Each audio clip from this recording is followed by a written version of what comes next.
नमस्कार दोस्तों, स्वागत है एक बार फिर से आप सभी का सागर सिविल सर्विसेज के यूट्यूब चैनल पर। दोस्तों कैसे हैं आप सभी लोग। हम उम्मीद करते हैं कि आप सभी लोग बहुत अच्छे होंगे, स्वस्थ होंगे और बहुत अच्छे तरीके से आप सभी लोग अपनी तैयारी कर रहे होंगे। दोस्तों यूपी ट्रिपल एस सी पेट का जो अभी एग्ज़ाम होने वाला है, इसमें हम टॉपिक वाइज चीज़ों को रिवाइज़ कर रहे थे, जिसमें हम कई सारे महत्वपूर्ण टॉपिक को कवर कर चुके हैं। यदि आपने नहीं देखा है तो आप प्लेलिस्ट में जाकर उसको देख सकते हैं। और आज हम अर्थव्यवस्था के जो महत्वपूर्ण एमसीक्यू हैं, जिनको आयोग के द्वारा विभिन्न परीक्षाओं में पूछा गया है, और उनके एक्सप्लेनेशन के साथ, क्योंकि कई बार सवाल रिपीट ना भी होते हैं और टॉपिक वही रहते हैं, तो उनके एक्सप्लेनेशन से सवाल बनाए जाते हैं। इसलिए हमारी कोशिश ये है कि उनके एक्सप्लेनेशन के माध्यम से आपको सारे सवाल करवा दिए जाएं और आप अपनी परीक्षा में बेहतर प्रदर्शन कर पाएँ। ठीक है, चलिए शुरुआत करते हैं इसकी दोस्तों, बिना किसी देरी के। इसमें सबसे पहले जो टॉपिक है, भारतीय अर्थव्यवस्था 1947 से 1991 तक की है। इसके बीच में कौन कौन से सवाल पूछे गए हैं और किस किस तरह से सवाल पूछे जाते हैं, जिससे आप सभी लोगों को चीज़ों को पढ़ने में थोड़ा आसानी हो जाएगी। चलिए देखते हैं, शुरुआत करते हैं पहले सवाल से। उत्तर प्रदेश की अर्थव्यवस्था किस पर आधारित है? आपके ऑप्शन क्या हैं? मत्स्य पालन, कृषि, खनन और कपड़ा उद्योग पर। आपको पता होगा उत्तर प्रदेश की जो अर्थव्यवस्था है किस पर आधारित है, तो कृषि पर आधारित है। ठीक है, ध्यान रखिएगा। इसके एक्सप्लेनेशन में क्या दिया गया है? उत्तर प्रदेश राज्य की अर्थव्यवस्था का मुख्य आधार कृषि है। ठीक है, 1960 के दशक में गेहूं व धान की उच्च पैदावार वाले बीजों का प्रयोग, उर्वरकों की अधिक उपलब्धता, सिंचाई के इस्तेमाल से उत्तर प्रदेश खाद्यान्न का सबसे बड़ा उत्पादक, ध्यान रखिएगा, ये सबसे बड़ा उत्पादक राज्य बन गया है। ठीक है, चलिए अगला सवाल देखते हैं। भारतीय राष्ट्रीय आय का आकलन करने वाली संस्था कौन सी है? भारत की जो राष्ट्रीय आय है, इसका आकलन किस संस्था के द्वारा किया जाता है? तो ये किया जाता है केंद्रीय सांख्यिकी संगठन। ठीक है, ध्यान रखिएगा, केंद्रीय सांख्यिकी संगठन के द्वारा भारत की राष्ट्रीय आय का आकलन किया जाता है। भारत में राष्ट्रीय आय का आकलन करने वाली संस्था केंद्रीय सांख्यिकी संगठन है। इसकी स्थापना कब की गई थी? तो ये 1951 में की गई थी। आपको यहाँ पर ध्यान रखना है, इसकी स्थापना कब की गई थी? 1951 में की गई थी। CSO का मुख्यालय कहाँ पर है? नई दिल्ली में है। ठीक है, केंद्रीय सांख्यिकी संगठन का मुख्यालय कहाँ पर है? तो नई दिल्ली में है। जिस प्रकार से अभी राष्ट्रीय आय का आकलन करने वाली संस्था पूछा गया है, हो सकता है अगली परीक्षा में इसकी स्थापना का वर्ष पूछ लिया जाए, इसका मुख्यालय पूछ लिया जाए, तो इन सब चीज़ों को आपको ध्यान रखना है। यह संगठन सांख्यिकी एवं कार्यक्रम क्रियान्वयन मंत्रालय भारत सरकार के अधीन काम करती है। ठीक है, किस संस्था के अंतर्गत? तो यह सांख्यिकी एवं कार्यक्रम कार्यान्वयन जो मंत्रालय है, भारत सरकार के अधीन कार्य करती है। हमारा तीसरा सवाल क्या है? सेवा क्षेत्र का दूसरा नाम क्या है? सेवा क्षेत्र का दूसरा नाम क्या है? तो ये है तृतीयक क्षेत्र। तृतीयक क्षेत्र को सेवा क्षेत्र भी कहा जाता है, आप सभी को पता है। सेवा क्षेत्र का दूसरा नाम तृतीयक क्षेत्र है। कृषि क्षेत्र को प्राथमिक तथा उद्योग क्षेत्र को द्वितीयक क्षेत्र कहा जाता है। आपको ध्यान रखना है कि जिस प्रकार से सेवा क्षेत्र का दूसरा नाम क्या है? तृतीयक क्षेत्र है, उसी प्रकार कृषि क्षेत्र का जो दूसरा नाम क्या है? प्राथमिक क्षेत्र है। उद्योग क्षेत्र का दूसरा नाम क्या है? तो द्वितीयक क्षेत्र है। ठीक है, जीडीपी को 3 क्षेत्रों में विभाजित किया जाता है, प्राथमिक कृषि के क्षेत्र में, द्वितीयक उद्योग के क्षेत्र में और तृतीयक जो है सेवा क्षेत्र में। ठीक, निम्नलिखित में से कौन सा भारतीय अर्थव्यवस्था में सर्वाधिक श्रम अवशोषक क्षेत्र है? यानी कि भारतीय अर्थव्यवस्था का वह कौन सा क्षेत्र है जिसमें सबसे अधिक श्रमिक काम करते हैं? तो आपको बताना है। तो किस क्षेत्र में काम करते हैं? तो ये काम करते हैं प्राथमिक क्षेत्र में, क्योंकि भारत जो है अभी विकासशील अर्थव्यवस्था है, तो इसमें बहुत सारी चीज़ें जो अभी प्राथमिक क्षेत्र की महत्वपूर्ण भूमिका है, द्वितीयक क्षेत्र की महत्वपूर्ण भूमिका है। इसलिए जो है सर्वाधिक श्रमिक क्षेत्र किस में काम करते हैं? सर्वाधिक श्रमिक जो है प्राथमिक क्षेत्र में काम करते हैं। भारतीय अर्थव्यवस्था में सर्वाधिक श्रम अवशोषक क्षेत्र जो है वो प्राथमिक क्षेत्र है। ठीक है, लेकिन आपको ध्यान देना है कि भारत की अर्थव्यवस्था में सर्वाधिक योगदान किस क्षेत्र का है? तो वो किस क्षेत्र का है? तो वो है तृतीयक क्षेत्र का। ठीक है, तृतीयक क्षेत्र का सर्वाधिक योगदान है भारत की जीडीपी में। अर्थव्यवस्था के प्राथमिक क्षेत्र में गतिविधियों की सीधे प्राकृतिक संसाधनों का उपयोग करके किया जाता है। कृषि, मत्स्य पालन, खनन, वानिकी, डेयरी आदि इस क्षेत्र के प्रमुख उदाहरण हैं। आपको इस उदाहरण को ध्यान रखना है, क्योंकि कई बार सवाल इस तरह से पूछा जाता है, इनमें से कौन कौन से हैं जो प्राथमिक क्षेत्र के अंतर्गत शामिल किए जाते हैं। तो आपको ध्यान रखना है, कृषि क्षेत्र, मत्स्य पालन, खनन, वानिकी, डेयरी आदि इस क्षेत्रों के प्रमुख उदाहरण हैं। ठीक, द्वितीयक क्षेत्र में औद्योगिक उत्पादन होता है, सूती कपड़ा जैसे विद्युत उपकरण का निर्माण किया जाता है और अन्य ऐसी बहुत सारी गतिविधियाँ इसके अंतर्गत आती हैं। ठीक है, तृतीयक क्षेत्र को सेवा क्षेत्र कहा जाता है। ठीक है, इसमें ट्रेन, बैंकिंग, बीमा आदि जैसे कार्य क्षेत्र आते हैं। सार्वजनिक क्षेत्र में सरकार अधिकांश संपत्ति की मालिक होती है और यह विभिन्न सरकारी सेवाएं प्रदान करने से संबंधित अर्थव्यवस्था का हिस्सा होती हैं। ठीक है, चलिए अगला सवाल देखते हैं। मानव पूंजी में निवेश किसके द्वारा किया जाता है? मानव पूंजी में निवेश किसके द्वारा किया जाता है? और आपके ऑप्शन क्या है? शिक्षा, प्रशिक्षण, चिकित्सा देखरेख, बताइए। ये सभी तीनों, तो इन तीनों क्षेत्रों के द्वारा जो है किया जाता है मानव पूंजी में निवेश। ठीक है, इसका जो है डी ऑप्शन सही होगा। मानव पूंजी में निवेश का आर्थिक विकास से सकारात्मक संबंध है। मानव पूंजी में निवेश से उत्पादकता में वृद्धि होती है तथा इसके साथ साथ उत्पादन में भी तीव्र दर से बढ़ोतरी होती है। अतः यह आर्थिक विकास का मूल स्रोत है। मानव पूंजी को नौकरी, प्रशिक्षण, शिक्षा के माध्यम से कौशल प्रशिक्षण और स्वास्थ्य के रूप में वर्णित किया जा सकता है। ठीक है, आर्थिक सर्वेक्षण किसके द्वारा प्रकाशित किया जाता है? तो मोस्ट इंपॉर्टेंट है, ये किसके द्वारा प्रकाशित किया जाता है? आर्थिक सर्वेक्षण जो है तो ये प्रकाशित किया जाता है वित्त मंत्रालय के द्वारा। ठीक है, ध्यान रखिएगा, आर्थिक सर्वे जो होता है, इकोनॉमिक सर्वे जो होता है, वित्त मंत्रालय के द्वारा इसे प्रकाशित किया जाता है। आम बजट से एक दिन पहले, ठीक है, आम बजट से जो है एक दिन पहले इसे लाया जाता है। यह दस्तावेज जो है भारतीय आर्थिक सर्वेक्षण को वित्त मंत्रालय द्वारा प्रकाशित किया जाता है। यह सर्वेक्षण पिछले एक साल के दौरान देश के आर्थिक प्रदर्शन की विस्तृत रिपोर्ट होती है। आर्थिक सर्वेक्षण मुख्य आर्थिक सलाहकार के मार्गदर्शन में तैयार किया जाता है। किसके मार्गदर्शन में तैयार किया जाता है? तो मुख्य आर्थिक सलाहकार के मार्गदर्शन में इसको तैयार किया जाता है और केंद्रीय बजट की घोषणा से एक दिन पहले संसद के दोनों सदनों में इसको प्रस्तुत किया जाता है। ठीक है, चलिए दोस्तों, अगला जो हमारा टॉपिक है, योजना आयोग और पंचवर्षीय योजनाओं से संबंधित जो सवाल पूछे गए हैं उनको देख लेते हैं। किस पंचवर्षीय योजना के बाद रोलिंग प्लान लागू किया गया था? तो किस पंचवर्षीय योजना के बाद, ठीक है, यहाँ पर ध्यान रखना है, किस पंचवर्षीय योजना के बाद रोलिंग प्लान को लागू किया गया था? तो पांचवी पंचवर्षीय योजना के बाद रोलिंग प्लान जो है पांचवी पंचवर्षीय योजना के बाद लागू किया गया था। ये 1978 से 80 के बीच में लाया गया था। ठीक है, रोलिंग प्लान से तात्पर्य अनवरत योजना से है। इस धारणा के जन्मदाता जो हैं गुन्नार मिल्डान है। ठीक है, आपको ध्यान रखना है, ये जो रोलिंग प्लान की जो अवधारणा है किसके द्वारा दी गई थी? तो ये गुन्नार मिल्डल के द्वारा इसको दिया गया था, इस धारणा को। इस योजना की शुरुआत तो वार्षिक योजनाओं के माध्यम से होती है, परंतु आगे चलकर वार्षिक योजनाओं को दीर्घावधि योजनाओं में बदल दिया गया था। ठीक है, इस प्रकार योजना अनवरत रूप से चलती रहती है। योजनाओं का मूल्यांकन वार्षिक आधार पर किया जाता है। ठीक है, इसमें जो है योजनाओं का जो मूल्यांकन है वो वार्षिक आधार पर किया जाता है और इसी आधार पर आगे की योजनाओं के नए उद्देश्य निर्धारित किए जाते हैं। भारत की योजना निर्माण में इसे सर्वप्रथम जनता सरकार द्वारा अप्रैल 1978 में लागू किया गया था। भारत के योजना निर्माण के संबंध में सर्वप्रथम इसे जनता सरकार के द्वारा 1978 में लागू किया गया था। चलिए अन्य पंचवर्षीय योजनाओं के बारे में जो डेट है उसको देख लेते हैं क्योंकि इम्पॉर्टेंट है। चौथी पंचवर्षीय योजना का समय क्या था? तो 1969 से 74। ठीक है, चौथी पंचवर्षीय योजना का समय क्या था? 1969 से 74। और पांचवी पंचवर्षीय योजना का समय क्या था? तो ये 1974 से 78 तक, ये 79 तक थी, लेकिन एक साल पहले इसको समाप्त कर दिया गया था। ठीक है, सातवीं पंचवर्षीय योजना का समय काल क्या है? तो ये 1985 से 1990 है। ठीक है, नौवीं पंचवर्षीय योजना का समय क्या है? तो 1997 से 2002। चलिए अगला सवाल देखते हैं। भारत की पंचवर्षीय योजना प्रणाली को रूस से अपनाया गया था। उस रूसी नेता का नाम बताइए जिसने पहली बार रूस में पंचवर्षीय योजना के दृष्टिकोण को लागू किया था। ठीक है, वो कौन है? तो जोसेफ स्टालिन है। ठीक है, ध्यान रखिएगा, जोसेफ स्टालिन जो हैं इन्होंने, ये रूसी नेता हैं और इन्होंने पहली बार पंचवर्षीय योजना के दृष्टिकोण को अपने यहाँ पर लागू किया था। भारत ने इससे रूस से ग्रहण किया है। ठीक है, जोसेफ स्टालिन एक प्रसिद्ध रूसी राजनेता थे जिनका कार्यकाल 1922 से 1953 तक रहा है। भारत की पंचवर्षीय योजना प्रणाली को रूस से अपनाया गया है। ये स्टेटमेंट आपके लिए मोस्ट इंपॉर्टेंट है। भारत की जो पंचवर्षीय योजनाएं हैं इस प्रणाली को रूस से अपनाया गया है।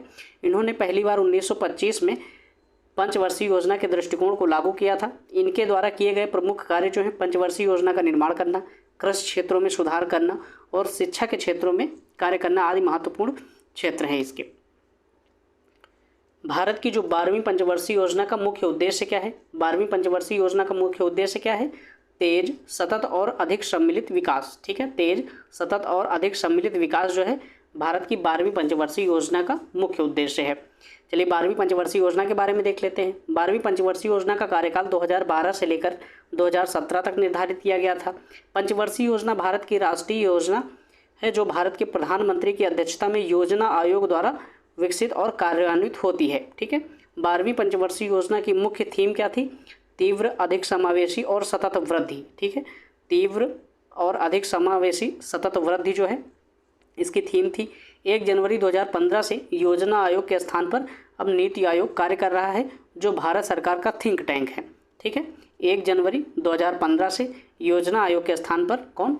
नीति आयोग जो है कार्य कर रहा है जो भारत सरकार का थिंक टैंक है।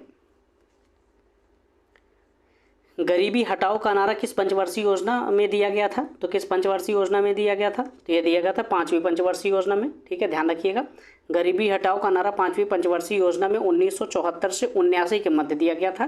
लेकिन आपको ध्यान रखना है 5वीं पंचवर्षीय योजना का समय कितना है? 1974 से 79 है, लेकिन इसे 1 साल पहले समाप्त कर दिया गया था। यानी कि इसका मुख्य कार्यकाल कब तक का है? तो 1974 से 1978 के मध्य।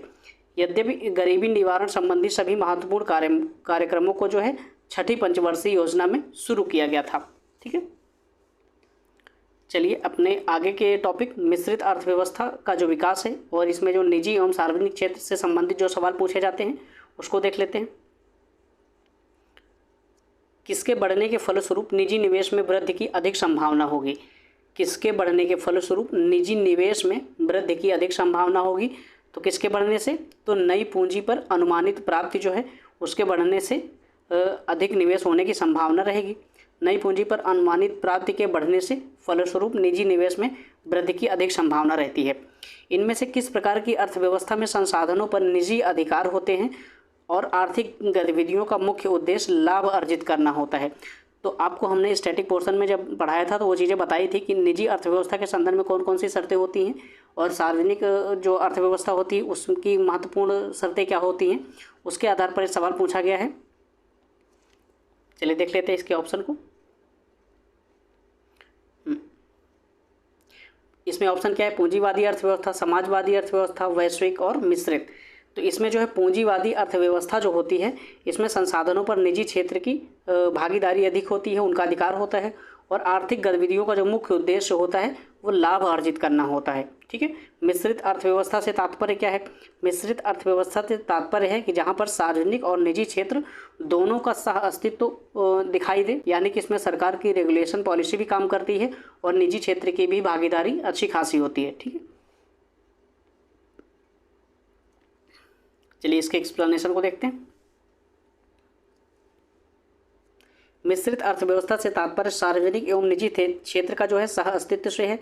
इन दोनों क्षेत्रों की भूमिका अर्थव्यवस्था में इस प्रकार निर्धारित की जाती है जिससे समाज के सभी वर्गों के आर्थिक कल्याण एवं वृद्धि हो सके। ठीक है, निम्नलिखित में से कौन सा भारतीय अर्थव्यवस्था का प्रमुख लक्षण है?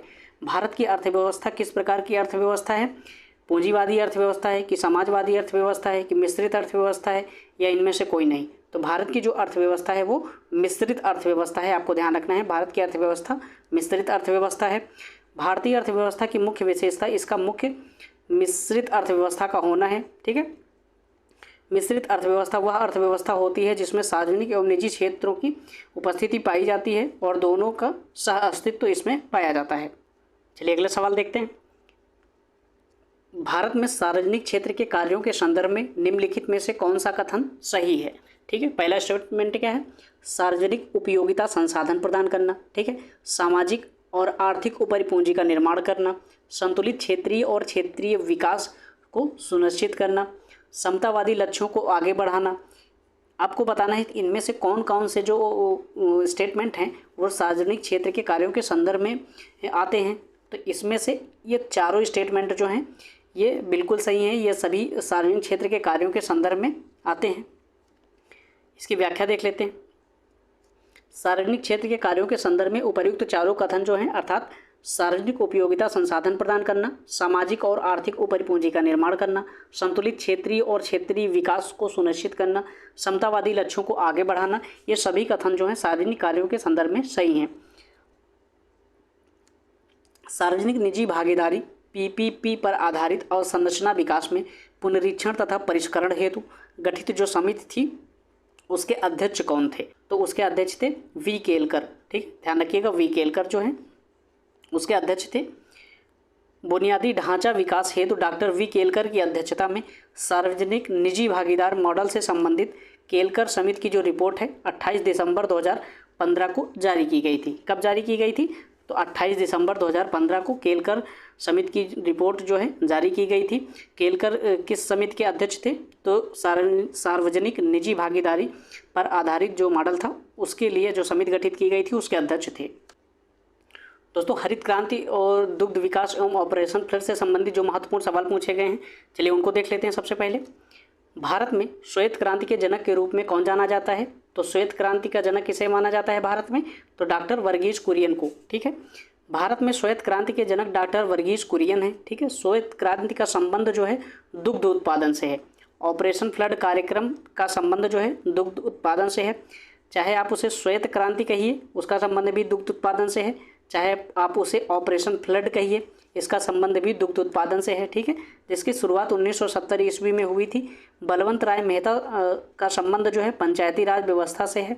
ठीक है, एम.एस. स्वामीनाथन जो है भारत में हरित क्रांति के जन्मदाता माने जाते हैं। ठीक है, एम.एस. स्वामीनाथन को भारत में हरित क्रांति का जन्मदाता माना जाता है। निम्नलिखित में से किस क्रांति ने तिलहनों के उत्पादन में वृद्धि उत्पन्न की है? तो किस क्रांति के माध्यम से तिलहनों के क्षेत्र में महत्वपूर्ण वृद्धि हुई है? तो वह पीली क्रांति के। ठीक है, पीली क्रांति के आने से तिलहनों के क्षेत्र में महत्वपूर्ण उत्पादन होने लगा है। हरित क्रांति का संबंध खाद्यान्न उत्पादन से है, आपको ध्यान रखना है। हरित क्रांति का संबंध किससे है? खाद्यान्न उत्पादन से है। जबकि श्वेत क्रांति का संबंध दुग्ध उत्पादन से है। स्वर्ण क्रांति जो है बागवानी से संबंधित है और पीली क्रांति जो है तिलहनों के उत्पादन से संबंधित है। हरित क्रांति से भारत में कौन से राज्य सर्वाधिक लाभान्वित हुए हैं? आपको ये भी ध्यान रखना है, हरित क्रांति जब भारत में लागू की गई थी तो उससे सर्वाधिक लाभ किन किन राज्यों को पहुंचा था? तो सर्वाधिक लाभ किसको पहुंचा था? तो ये पंजाब को पहुंचा था, हरियाणा को और पश्चिमी उत्तर प्रदेश को। ठीक है, ध्यान रखिएगा, पंजाब, हरियाणा और पश्चिमी उत्तर प्रदेश को। भारत में हरित क्रांति की शुरुआत कब की गई थी? ये डेट आपको ध्यान रखना है, 1966 से 67 में शुरू किया गया था इसको। इस समय जो है मैक्सिको में विकसित नवीन उर्वरक प्रतिचारी गेहूं की बौनी प्रजातियों के प्रयोग से हुई है। ठीक है, आपको यह ध्यान रखना है कि जब हरित क्रांति की शुरुआत की गई थी तो किस फसल से शुरुआत की गई थी? तो गेहूं से की गई थी। ठीक है, ध्यान रखिएगा, गेहूं से इसकी शुरुआत की गई थी। भारत में हरित क्रांति की शुरुआत पंजाब, हरियाणा और पश्चिमी उत्तर प्रदेश के क्षेत्रों में गेहूं की कृषि से की गई थी, परंतु 1983 के बाद इसका प्रसार जो है चावल की फसल है इसमें भी किया गया है। बाद में हरित क्रांति का प्रसार पूरे भारतवर्ष में किया गया, परंतु सर्वाधिक जो लाभ है पंजाब, हरियाणा और पश्चिमी उत्तर प्रदेश को ही मिला है। ठीक है, चलिए अगले सवाल को देखते हैं। नीचे दिए गए कूटों की सहायता से हरित क्रांति के घटकों को चुनना है। ठीक है, ऑप्शन में जो दिए गए हैं, उच्च उत्पादन करने वाली किस्म के जो बीज हैं, जी हाँ बिल्कुल ये भी सही है। सिंचाई, ये भी हरित क्रांति के घटक के रूप में जानी जाती है। ग्रामीण विद्युतीकरण, इसका हरित क्रांति से कोई संबंध नहीं है। ग्रामीण सड़कें और विपणन, इसका भी संबंध नहीं है। तो आपका जो ए ऑप्शन है ये सही हो जाएगा। भारत में 1966-67 में नई कृषि नीति में उत्पन्न उन्नत किस्म के जो बीज हैं उनको अपनाने, रासायनिक खादों के प्रयोग, बहुफसली कार्यक्रम के फलस्वरूप खाद्यान्न उत्पादन में तीव्र वृद्धि को हरित क्रांति की संज्ञा दी जाती है। हरित क्रांति के सूत्रपात का श्रेय जो है नोबेल पुरस्कार से सम्मानित मैक्सिको के कृषि वैज्ञानिक इनार्मर बोरलाग जो हैं इनको दिया जाता है विश्व स्तर पर। और भारत में जो है हरित क्रांति के जो सूत्रधार हैं वो किसे माना जाता है? तो एम.एस. स्वामीनाथन को माना जाता है। विश्व स्तर पर नॉर्मन बोरलॉग को माना जाता है, लेकिन भारत के स्तर पर एम.एस. स्वामीनाथन को माना जाता है हरित क्रांति का जनक। भारत में हरित क्रांति का सर्वाधिक सकारात्मक प्रभाव गेहूं के उत्पादन पर पड़ा है, ये आपको ध्यान रखना है। इसके बाद धान एवं गन्ना का उत्पादन जो है हरित क्रांति के फलस्वरूप बढ़ा है। ठीक है, निम्नलिखित में से कौन सा सुमेलित नहीं है? आपको यह ध्यान रखना है कि किस प्रकार की जो क्रांति है उसका संबंध किससे है। ठीक है, किस क्षेत्र से है ये पूछा गया है। इसमें जो है नीली क्रांति का संबंध कुक्कुट पालन से नहीं है। ठीक है, ध्यान रखिएगा। बाकी सुनहरी क्रांति का संबंध किससे है? तो ये उद्यान से संबंधित है। श्वेत क्रांति जो है दूध से संबंधित है और हरित क्रांति जो है कृषि से संबंधित है। अब महत्वपूर्ण जो क्रांतियाँ हैं उनके उत्पादन के जो क्षेत्र हैं उनको देख लेते हैं, क्योंकि शॉर्ट में रिवीजन हो जाए आपका। नीली क्रांति का जो है मत्स्य उत्पादन से संबंध है। ठीक है, विभिन्न कृषि क्रांतियाँ इस प्रकार हैं। सुनहरी क्रांति जो है उद्यान एवं फलों के उत्पादन से संबंधित है। ठीक है, सुनहरी क्रांति जो है उद्यान एवं फलों के उत्पादन से संबंधित है। श्वेत क्रांति दूध उत्पादन से संबंधित है। नीली क्रांति मत्स्य उत्पादन से। हरित क्रांति अनाज उत्पादन से। लाल क्रांति जो है टमाटर एवं मांस के उत्पादन से, ध्यान रखिएगा यहाँ पर टमाटर एवं मांस के उत्पादन से संबंधित है। ग्रे क्रांति जो है उर्वरक के उत्पादन से संबंधित है। रजत क्रांति अंडा के उत्पादन से संबंधित है। पीली क्रांति जो है तिलहन उत्पादन से संबंधित है। चलिए अगले टॉपिक को देखते हैं। बैंकों का राष्ट्रीयकरण एवं उन पे सुधार पर आधारित जो सवाल पूछे गए उनको देख लेते हैं। निम्नलिखित में से कौन सी संस्था भारत में मौद्रिक नीति बनाती है? आपको ध्यान रखना है, भारत में मौद्रिक नीति किस संस्था के द्वारा बनाया जाता है? तो ये बनाया जाता है आरबीआई के द्वारा, रिजर्व बैंक ऑफ इंडिया के द्वारा भारत में मौद्रिक नीति बनाई जाती है। मौद्रिक नीति भारतीय रिजर्व बैंक द्वारा बनाई जाती है। मौद्रिक नीति अधिनियम में निर्दिष्ट लक्ष्यों को प्राप्त करने के लिए अपने नियंत्रण में मौद्रिक साधनों के उपयोग के संबंध में केंद्रीय बैंक की नीति को संदर्भित करती है। ठीक है, मौद्रिक नीति का प्राथमिक उद्देश्य विकास को ध्यान में रखते हुए मूल्य स्थिरता को बनाए रखना है। अगला सवाल क्या है हमारा? बैंक दर का अर्थ क्या होता है? बैंक दर का अर्थ क्या होता है? आपने एक शब्दावली पढ़ा होगा अर्थव्यवस्था में, बैंक रेट। ठीक है, उसका अर्थ क्या होता है ये पूछा गया है। तो इसका अर्थ होता है देश के केंद्रीय बैंक द्वारा ली जाने वाली आधिकारिक ब्याज दर। ठीक है, देश के केंद्रीय बैंक द्वारा ली जाने वाली आधिकारिक ब्याज दर होती है। इसका एक्सप्लेनेशन देख लेते हैं। बैंक दर का तात्पर्य देश के केंद्रीय बैंक द्वारा वाणिज्यिक बैंकों से ली जाने वाली आधिकारिक ब्याज दर है। जिस सामान्य ब्याज दर पर रिजर्व बैंक द्वारा वाणिज्यिक बैंकों को पैसा उधार दिया जाता है उसे बैंक रेट कहा जाता है। ठीक है, ध्यान रखिएगा, जिस रेट पर आरबीआई के द्वारा वाणिज्यिक बैंकों को जो है पैसा उधार दिया जाता है उसे बैंक रेट कहा जाता है। चलिए अगला सवाल देखते हैं। यदि आरबीआई नगद कोषानुपात को घटा दे तो साख सृजन पर क्या असर होगा? ठीक है, आरबीआई यदि नगद कोषानुपात को घटा दे तो साख सृजन पर क्या असर होगा? सबसे पहले आपको समझ लेना है कि ये नगद कोषानुपात होता क्या है। तो ये होता है CRR। ठीक है, कैश रिजर्व रेशियो जो होता है इसे नगद कोषानुपात भी कहा जाता है। इसकी परिभाषा को देख लेते हैं। कैश रिजर्व रेशियो जो होता है अपनी जो बैंकों की जो कुछ जमा पूंजी होती है उसका एक निश्चित अंश जो है आरबीआई के पास रखना पड़ता है। ठीक है, रिजर्व के रूप में आरबीआई के पास रखना पड़ता है और ये आरबीआई जो है समय समय पर निर्धारित करती है कि कितना रखना है। तो यही पूछा गया है, यदि आरबीआई जो है नगद कोषानुपात को क्या कर देगी? घटा देगी, यानी कि अब बैंकों को आरबीआई के पास कम पैसा रिजर्व के रूप में रखना पड़ेगा। इसके लिए बैंकों के पास जो है अब अधिक पैसा उपलब्ध रहेगा लोगों को ऋण देने के लिए, जिससे वो मनी सर्कुलेशन बढ़ पाएगा और बैंक जो है अपनी साख सृजन क्षमता को बढ़ा पाएंगे। ठीक है, यदि इस कोषानुपात को बढ़ा दिया जाएगा तो अधिक पैसा जो है आरबीआई के पास रखना पड़ेगा बैंकों को और वो लोगों को कम लोन दे पाएंगे, जिसकी वजह से जो है उनकी साख सृजन क्षमता घट जाएगी। यहाँ पर जो पूछा गया है आरबीआई द्वारा नगद कोषानुपात को घटा दिया जाए तो साख सृजन पर क्या प्रभाव पड़ेगा? तो ये बढ़ जाएगी। आपको इसको ध्यान रखना है, बढ़ जाएगी। ठीक है, यदि आरबीआई नगद कोषानुपात को घटा देती है तो साख सृजन क्षमता क्या हो जाएगी? बढ़ जाती है और वाणिज्यिक बैंकों को अपनी कुल जमा राशि का एक निश्चित अंश जो है आरबीआई के पास रखना पड़ता है। इस अंश का निर्धारण केंद्रीय बैंक जो है समय समय पर करती है। जैसा कि अभी हमने आपको बताया, यदि केंद्रीय बैंक CRR में वृद्धि करती है तो वाणिज्यिक बैंकों के पास कम नकदी रहती है, जिससे साख सृजन क्षमता में कमी होती है। लेकिन यदि CRR जो है कमी की जाती है तो साख सृजन क्षमता जो है बढ़ जाती है। ठीक है, 100 रुपये का नोट किसके द्वारा हस्ताक्षरित होता है? तो 100 रुपये के नोट पर किसके हस्ताक्षर होते हैं? तो आरबीआई के गवर्नर के हस्ताक्षर होते हैं। ठीक है, 100 रुपये के नोट पर किसके हस्ताक्षर होते हैं? तो आरबीआई के गवर्नर के होते हैं। 1 रुपये से बड़े सभी नोटों पर आरबीआई के गवर्नर का हस्ताक्षर होता है। आपको ध्यान रखना है, 1 रुपये से जो भी बड़े नोट हैं उन सभी नोटों पर आरबीआई के गवर्नर का हस्ताक्षर होता है। 1 रुपये के नोट पर जो है वित्त मंत्रालय के वित्त सचिव का हस्ताक्षर होता है। निम्नलिखित में से भारत में किस बैंक ने सर्वप्रथम इंटरनेट बैंकिंग सेवाओं की पेशकश की थी? तो किसने किया था? तो ICICI बैंक ने इसको शुरू किया था। ICICI बैंक ने जो है भारत में इंटरनेट बैंकिंग की शुरुआत सबसे पहले किया था। भारत में सर्वप्रथम इंटरनेट बैंकिंग सेवाओं की पेशकश जो है आईसीआईसीआई बैंक ने 1998 में किया था। आईसीआईसीआई बैंक भारत की प्रमुख बैंकिंग एवं वित्तीय सेवा संस्थान है। इसका नाम industrial credit and investment corporation of India है। यह भारत का तीसरा सबसे बड़ा बैंक है। इसकी स्थापना 1994 में की गई है। आपको ध्यान रखना है आईसीआईसीआई का फुल फॉर्म भी ध्यान रखना है, ये इंपॉर्टेंट है, ठीक है। इसका पंजीकृत कार्यालय जो है वडोदरा तथा कारपोरेट कार्यालय जो है मुंबई में है। बाजार कैपिटलाइजेशन की दृष्टि से भारत के जो निजी क्षेत्र का दूसरा सबसे बड़ा बैंक है। भारत के जो है निजी क्षेत्र का दूसरा सबसे बड़ा बैंक है ये। भारत में सार्वजनिक क्षेत्र के बैंकों में सबसे बड़ा बैंक कौन सा है? तो सार्वजनिक क्षेत्र के जो बैंक हैं उनमें सबसे बड़ा बैंक कौन सा है?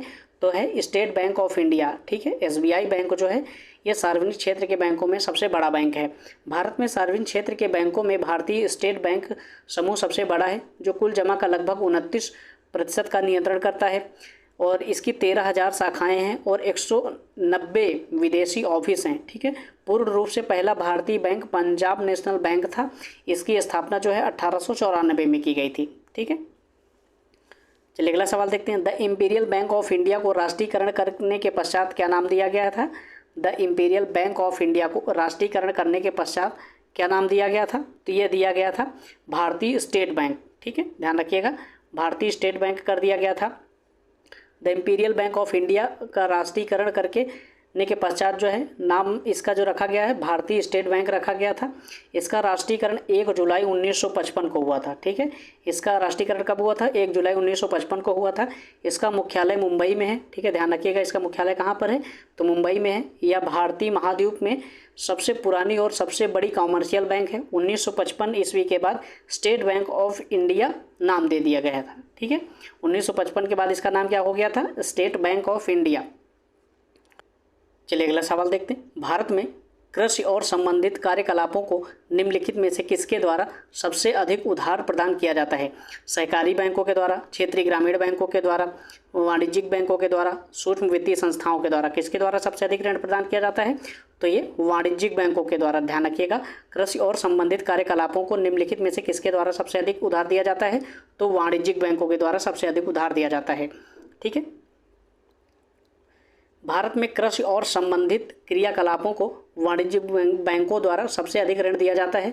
इन सबको किसके द्वारा ऋण दिया जाता है? तो नाबार्ड बैंक के द्वारा दिया जाता है, ठीक है। वाणिज्यिक बैंकों को ऋण दिया जाता है और सहकारी बैंकों को नाबार्ड के द्वारा ऋण दिया जाता है और इन बैंकों के माध्यम से जो है किसानों तक ये ऋण पहुंचाया जाता है, ठीक है। नाबार्ड सीधे खाते नहीं खोलती है तथा बैंकों के माध्यम से लोगों को ऋण देती है। सबसे ज़्यादा ऋण जो है वाणिज्यिक बैंकों ने, तत्पश्चात सहकारी बैंकों ने जो है ऋण दिए हैं। नाबार्ड की स्थापना, ये कई बार सवाल पूछा गया है, नाबार्ड की स्थापना जो है 12 जुलाई 1982 को हुई थी, ठीक है। आयात निर्यात एग्जिम बैंक स्थापित हुआ था। तो कब स्थापित हुआ था? एग्जिम बैंक कब स्थापित हुआ था? तो 1982 में स्थापित हुआ, ध्यान रखिएगा। वर्ष 1981-82 में केंद्रीय बजट में भारत में आयात निर्यात बैंक की स्थापना की घोषणा की गई थी। तो किस बजट में? 1981-82 में जो बजट पेश किया गया था, केंद्रीय बजट, इसमें आयात निर्यात बैंक की स्थापना की घोषणा की गई थी और तथा वर्ष 1982 में इस बैंक का गठन किया गया था। इसका उद्देश्य निर्यातकों एवं आयातकों को वित्तीय सहायता प्रदान कर विदेशी व्यापार का संवर्धन करना है, ठीक है। चलिए अगला सवाल देखते हैं। रिजर्व बैंक ऑफ इंडिया की स्थापना किस वर्ष हुई थी? तो रिजर्व बैंक ऑफ इंडिया की स्थापना कब हुई थी? तो ये हुई थी 1935 में, ठीक है। रिजर्व बैंक ऑफ इंडिया की स्थापना 1935 में हुई थी। तो हिल्टन यंग आयोग की अनुशंसा पर, आपको ये ध्यान रखना है, हिल्टन यंग आयोग की अनुशंसा पर भारत में केंद्रीय बैंक के रूप में रिजर्व बैंक ऑफ इंडिया की स्थापना 1 अप्रैल 1935 को हुई थी, ठीक है। आपको डेट भी ध्यान रखनी है, 1 अप्रैल 1935 को हुई थी। इसका राष्ट्रीयकरण 1 जनवरी 1949 को किया गया था। आपको यह भी ध्यान रखना है कि इसका राष्ट्रीयकरण कब किया गया था? तो 1 जनवरी 1949 को किया गया था। सर ऑसबोर्न स्मिथ जो हैं, सर ऑसबोर्न स्मिथ आरबीआई के प्रथम गवर्नर थे। मोस्ट इंपॉर्टेंट पॉइंट है ये। सर ऑसबोर्न स्मिथ जो हैं आरबीआई के प्रथम गवर्नर थे। इसके प्रथम भारतीय गवर्नर सीडी देशमुख थे। यदि भारतीय प्रथम गवर्नर की बात किया जाए तो सीडी देशमुख थे। वर्तमान समय में आरबीआई के जो गवर्नर हैं वो शक्तिकांत दास हैं, ठीक है। चलिए अगला सवाल देखते हैं। वह कौन सी प्रथम माइक्रो वित्त कंपनी है जो भारत में अगस्त 2015 में एक बैंक के रूप में परिवर्तित हो गई है? तो ये करंट अफेयर से संबंधित सवाल था। तो ये बंधन बैंक थी। ठीक है, बंधन बैंक जो है प्रथम माइक्रो वित्त कंपनी थी जो भारत में अगस्त 2015 में एक बैंक के रूप में परिवर्तित हो गई थी। बंधन बैंक भारत की एक बैंकिंग एवं वित्तीय सेवा कंपनी है जिसका मुख्यालय कहाँ पर है? तो कोलकाता में है। 23 अगस्त 2015 को बंधन फाइनेंशियल सर्विसेज ने बंधन बैंक नामक पूर्ण बैंक की शुरुआत कर दिया था। भारतीय रिजर्व बैंक ने जून माह में इसे वाणिज्यिक बैंक आरंभ करने की स्वीकृति प्रदान कर दी थी। ऐसा राज्य जहां कोई क्षेत्रीय ग्रामीण बैंक नहीं है, तो ठीक है, ध्यान रखिएगा, ऐसा राज्य जो जहां पर कोई क्षेत्रीय ग्रामीण बैंक नहीं है वो है सिक्किम। ठीक है, क्षेत्रीय ग्रामीण बैंक सिक्किम तथा गोवा राज्यों में नहीं है। सिक्किम में भी नहीं है, गोवा में भी नहीं है। ठीक है, क्षेत्रीय ग्रामीण बैंकों की स्थापना का मुख्य उद्देश्य दूर दराज के ग्रामीण क्षेत्रों में बैंकिंग सुविधाएं पहुंचाना, कमजोर वर्गों के लिए रियायती दर पर ऋण उपलब्ध करवाना तथा इस बैंक की स्थापना कब की गई थी? तो 2 अक्टूबर 1975 को। आपको ध्यान रखना है, क्षेत्रीय ग्रामीण बैंक की स्थापना कब की गई थी? तो पहली बार 2 अक्टूबर 1975 को की गई थी। ठीक है, वाणिज्यिक बैंकों के दूसरे राष्ट्रीयकरण में कितने बैंकों का राष्ट्रीयकरण किया गया था? तो दूसरे राष्ट्रीयकरण में, ध्यान रखिएगा, दूसरे राष्ट्रीयकरण में कितने बैंकों का राष्ट्रीयकरण किया गया था? तो 6 बैंकों का राष्ट्रीयकरण किया गया था।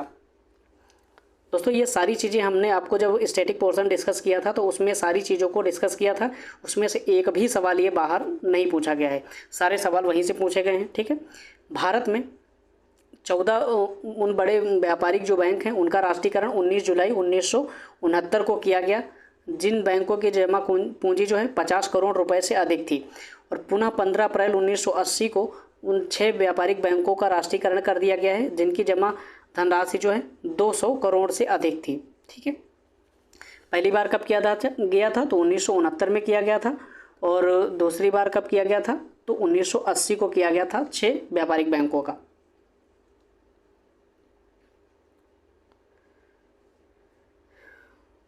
चलिए अगला सवाल देखते हैं। जुलाई 2018 के अनुसार भारतीय रिजर्व बैंक के गवर्नर कौन है? तो ये 2018 के अनुसार पूछा गया था, करंट अफेयर्स का सवाल है। तो ये उस समय उर्जित पटेल थे, लेकिन वर्तमान में जो हैं शक्तिकांत दास हैं। ठीक है, ध्यान रखिएगा, वर्तमान में कौन है? तो शक्तिकांत दास। शक्तिकांत दास वर्तमान में भारतीय गवर्नर कौन है? शक्तिकांत दास। भारतीय रिजर्व बैंक के 24वें गवर्नर जो हैं उर्जित पटेल हैं थे। और भारतीय रिजर्व बैंक की स्थापना कब हुई थी? तो 1934 के आरबीआई अधिनियम के तहत 1 अप्रैल 1935 को की गई थी। इसका राष्ट्रीयकरण 1 जनवरी 1949 को किया गया था। वर्तमान में आरबीआई के जो गवर्नर हैं वो शक्तिकांत दास हैं। ठीक है, चलिए दोस्तों अगला सवाल देखते हैं। दोस्तों अगला सवाल जो है ये करंट अफेयर से संबंधित है, लेकिन आपको ध्यान रखना है कि लगभग आपके इकोनॉमी से जो 4 से 5 सवाल पूछे जाएंगे उसमें एक आधा सवाल जो होगा वो करंट अफेयर से संबंधित होगा, बाकी लगभग 3 से 4 सवाल जो होंगे वो बेसिक से जुड़े होंगे। आपको ध्यान रखना है कि वो बेसिक से आपके सवाल गलत नहीं होने चाहिए। ठीक है, इसलिए हमारी कोशिश ये है कि आपके वो सारे महत्वपूर्ण टॉपिक एक्सप्लेनेशन में कवर हो जाए। सवाल देख लेते हैं। संसद ने स्टेट बैंक ऑफ इंडिया के साथ कितने सहायक बैंकों को मर्ज करने के लिए स्टेट बैंक निरस्त और संशोधन विधेयक 2017 को पारित किया था? तो ये कितने बैंकों को? ये 6 बैंकों को। ठीक है, 6 सहायक बैंकों को मर्ज करने के लिए स्टेट बैंक विधेयक 2017 को पारित किया गया था। ये आपके लिए उतना ज़रूरी नहीं है।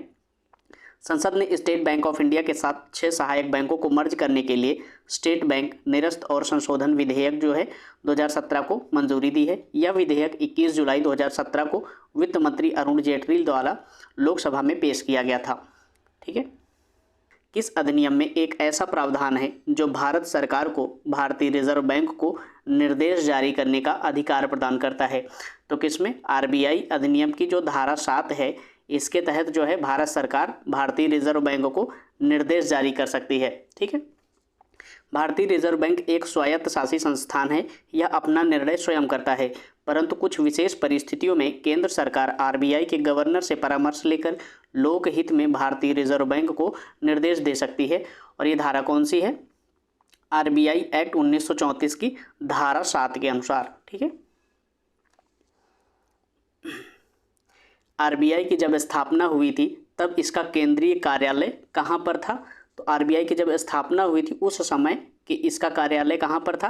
तो इसका कार्यालय उस समय कोलकाता में था। ठीक है, ध्यान रखिएगा। जब आरबीआई की 1 अप्रैल 1935 में स्थापना हुई थी तब इसका मुख्यालय जो है कोलकाता में था, किंतु 1937 में यह स्थायी रूप से मुंबई में स्थानांतरित कर दिया गया है। कब स्थानांतरित किया गया है? तो 1937 में स्थानांतरित किया गया है। कहाँ पर? मुंबई में। ठीक है, ध्यान रखिएगा। भारत में बैंकिंग लोकपाल के संबंध में एक सवाल पूछा गया है। भारत में बैंकिंग लोकपाल के बारे में कौन सा कथन जो है वो सही है? ठीक है, देख लेते हैं कथन। Banking Lokpal reserve bank of India द्वारा नियुक्त एक वरिष्ठ अधिकारी है जो ग्राहकों की शिकायतों का समाधान करता है। ठीक है, अगला ऑप्शन देखते हैं। केवल सार्वजनिक क्षेत्र के बैंक बैंकिंग लोकपाल योजना के अंतर्गत आते हैं, ये गलत है। ठीक है, शिकायतकर्ता पर अवार्ड को पूरी तरीके से स्वीकार करना बाध्यकारी है, नहीं, यह भी गलत है, बाध्यकारी नहीं है। बैंकिंग लोकपाल ग्राहकों की शिकायतों को दर्ज करने और हल करने के लिए मामूली शुल्क लेता है, नहीं, ये शुल्क वगैरह कुछ भी नहीं लेता है, ये तीनों गलत हैं। तो आपका जो ए स्टेटमेंट है वो बिल्कुल सही है। Banking Lokpal reserve bank of India द्वारा नियुक्त एक वरिष्ठ अधिकारी है जो ग्राहकों की शिकायतों का समाधान करता है। ठीक है, चलिए इसके एक्सप्लेनेशन को देख लेते हैं। बैंकिंग लोकपाल योजना भारतीय बैंकों को के जो ग्राहक हैं उनकी शिकायतों की और उन समस्याओं का समाधान करने के लिए 1 जनवरी 2006 से आरंभ की गई एक योजना है। यह एक स्वायत्त शासी स्वतंत्र संस्था है जो बैंकों द्वारा प्रदान की गई सेवाओं की निगरानी रखता है। ग्राहक किसी भी बैंक के अधिकारी व कर्मचारी की शिकायत व समय से सेवाएं न मिलने पर बैंकिंग लोकपाल को शिकायत कर सकते हैं। ठीक है, बैंकिंग लोकपाल आरबीआई द्वारा नियुक्त एक वरिष्ठ अधिकारी है जो ग्राहकों की शिकायतों का समाधान करता है। हमारा अगला सवाल जो है, भारत में इनमें से कौन सा बैंक सार्वजनिक क्षेत्र का बैंक नहीं है? आपको कई सारे बैंक दे दिए जाएंगे और उनमें से ये पूछ लिया जाएगा कि भारत में कौन सा बैंक जो है सार्वजनिक क्षेत्र का बैंक नहीं है। तो इसमें कौन सा बैंक नहीं है? तो फेडरल बैंक लिमिटेड। ठीक है, फेडरल बैंक लिमिटेड जो है ये सार्वजनिक क्षेत्र का बैंक नहीं है। बाकी Allahabad bank, Punjab national bank और यूको बैंक जो है ये सार्वजनिक क्षेत्र के बैंक हैं। ठीक है, Allahabad bank, Punjab national bank और यूको बैंक जो है भारत के सार्वजनिक क्षेत्र के बैंक हैं, जबकि फेडरल बैंक लिमिटेड जो है निजी क्षेत्र के प्रमुख भारतीय वाणिज्यिक बैंक है। इसका मुख्यालय कहाँ पर है? तो कोच्चि, केरल में स्थित है। ठीक है, फेडरल बैंक लिमिटेड का मुख्यालय कहाँ पर है? तो कोच्चि, केरल में स्थित है। चलिए अब अगला टॉपिक देख लेते हैं। वर्ष 1991 में आर्थिक सुधार तथा उसके बाद की जो अर्थव्यवस्था है इसके संदर्भ में जो सवाल पूछे गए हैं इनको देख लेते हैं। भारत में आर्थिक सुधार 1991 के दौरान प्रधानमंत्री कौन थे? यानी कि जब भारत में आर्थिक सुधार हो रहे थे 1991 में, उस समय भारत के प्रधानमंत्री कौन थे? तो उस समय भारत के प्रधानमंत्री जो थे पीवी नरसिम्हा राव थे। ठीक है, पीवी नरसिम्हा राव थे। ये बेसिक से सवाल पूछा गया है, बहुत इंपॉर्टेंट सवाल है ये आपके लिए। भारत में आर्थिक सुधार 1991 के समय प्रधानमंत्री पीवी नरसिम्हा राव एवं वित्त मंत्री जो थे उस समय मनमोहन सिंह थे। आपको ध्यान रखना है, अभी प्रधानमंत्री पूछा गया है लेकिन आपसे वित्त मंत्री भी पूछा जा सकता है, तो आपको ध्यान रखना है मनमोहन सिंह थे उस समय वित्त मंत्री। इस आर्थिक सुधार को राव मनमोहन नीति भी कहा जाता है। कौन सी नीति कहा जाता है? तो राव मनमोहन नीति भी कहा जाता है। इस नीति के तहत अर्थव्यवस्था में उदारीकरण, निजीकरण, वैश्वीकरण, एलपीजी की नीति को अपनाया गया था। ठीक है, एलपीजी की नीति में एल का क्या फॉर्म है? तो लिबरलाइजेशन, और पी का प्राइवेटाइजेशन और जी का ग्लोबलाइजेशन। ठीक है, इस नीति को अपनाया गया था। चलिए अगला सवाल देख लेते हैं। 1991 की नई उदार आर्थिक नीति के परिचय के साथ भारतीय अर्थव्यवस्था ने इसके अलावा निम्नलिखित सभी के माध्यम से मौजूदा आर्थिक समस्याओं को संबंधित किया है। तो भारत ने औद्योगिकरण के अलावा तत्कालीन परिस्थितियों में अन्य जो चीज़ें चल रही थी वैश्विक अर्थव्यवस्थाओं में, जैसे वैश्वीकरण, उदारीकरण और निजीकरण, ये जो है भारतीय अर्थव्यवस्था पर नकारात्मक प्रभाव छोड़ रही थी। इसीलिए भारतीय वित्त मंत्री श्री मनमोहन सिंह ने वैश्विक फोरम में जो है भारतीय अर्थव्यवस्था के प्रति चिंता व्यक्त की थी इनके संदर्भ में, और कई सारी कमियों को उजागर किया था।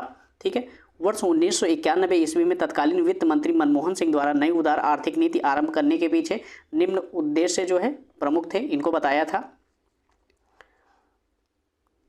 भारतीय अर्थव्यवस्था को वैश्वीकरण के मैदान में उतारने के साथ साथ इसे बाजार के रुख के अनुरूप बनाना है। ठीक है, मुद्रास्फीति की दर को बढ़ाना और विदेशी मुद्रा के पर्याप्त भंडार का निर्माण करना है, इसका उद्देश्य थे। आर्थिक विकास दर को बढ़ावा देना था, विदेशी मुद्रा के पर्याप्त भंडार का निर्माण करना था। आर्थिक स्थिरीकरण को प्राप्त करने के साथ साथ ही सभी प्रकार के जो अनावश्यक आर्थिक प्रतिबंध थे उनको हटाना था। अर्थव्यवस्था के सभी क्षेत्रों में निजी कंपनियों की भागीदारी को बढ़ावा देना था। वर्ष 1991 की जो नई उदार आर्थिक नीति थी, इसके 3 प्रमुख घटक कौन कौन से थे? तो वो थे उदारीकरण, निजीकरण और वैश्वीकरण। आपसे सवाल इस तरह से बन सकता है, 1991 में जो नई उदार आर्थिक नीति आई थी उसके 3 प्रमुख घटक कौन कौन से थे? तो आपको बताना है उदारीकरण, निजीकरण और वैश्वीकरण। ठीक है, चलिए अगला सवाल देख लेते हैं। भारत के विनिवेश आयोग के प्रथम अध्यक्ष कौन थे? ठीक है, भारत के विनिवेश आयोग के प्रथम अध्यक्ष कौन थे? तो ये थे जीवी रामकृष्ण। ठीक है, भारत के विनिवेश आयोग के प्रथम अध्यक्ष जीवी रामकृष्ण थे। चलिए इसके बारे में बेसिक देख लेते हैं।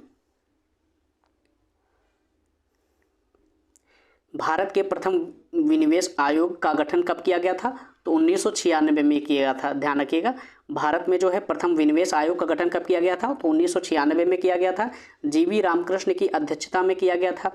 अगस्त 1999 तक इस कमेटी ने 58 सार्वजनिक उद्योगों से संबंधित सिफारिशें दी थी। आयोग की सिफारिशों के आधार पर विनिवेश हेतु 16 मार्च 1999 को सार्वजनिक क्षेत्र के उद्यम को 2 भागों में, सामरिक और गैर सामरिक में बांटा गया था।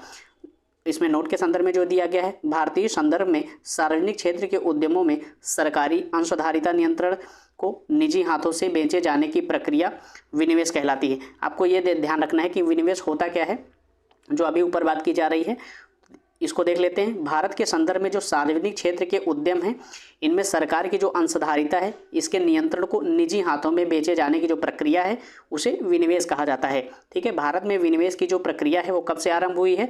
तो 1991 से 92 में। आपसे सवाल सीधे तौर पर यह बन सकता है कि भारत में विनिवेश की प्रक्रिया जो है कब से प्रारंभ हुई है?